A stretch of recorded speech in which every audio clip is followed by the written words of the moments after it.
Hi. இப்போ நம்ம எங்கே போயிட்டுருக்கோம் அப்படின்னு பார்த்தீங்கன்னா, கேரளாவில் இருக்கிற அச்சன் கோயிலுக்கு தாங்க போயிட்டுருக்கோம். கேரளா பார்டரில் தான் அந்த அச்சன் கோயிலே இருக்குது.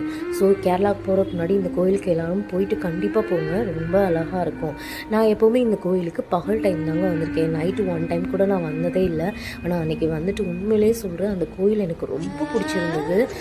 ரொம்ப அமைதியாக, ரொம்ப பீஸ்ஃபுல்லாக இருக்கும். எடுத்தோடனே இந்த ஒரு சாமி இருக்கும், இங்கே சுற்றி கும்பிட்டுட்டு தான் உள்ளே போகணும்.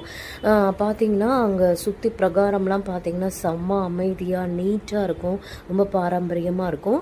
உள்ள சன்னிதானத்துக்கு பார்த்திங்கன்னா ஜென்ஸ் மட்டும் வந்து உள்ளே விடுவாங்க. அதுவும் வந்து பனியன் ஷர்ட்லாம் கழட்டிட்டு தான் உள்ளே போகணும். 50 வயசுக்கு மேலே இருக்கவங்க தான் உள்ளே போகணும். ஜென்ஸ் வந்து போகலாம், லேடிஸ் வந்து 50 வயசுக்கு மேலே இருக்கவங்க தான் போகணும். பிரகாரம்லாம் பார்த்திங்கன்னா சூப்பராக இருக்குங்க. உண்மையிலே அழகாக இருந்தது. அன்றைக்கி ரொம்ப என்ஜாய் பண்ணேன்.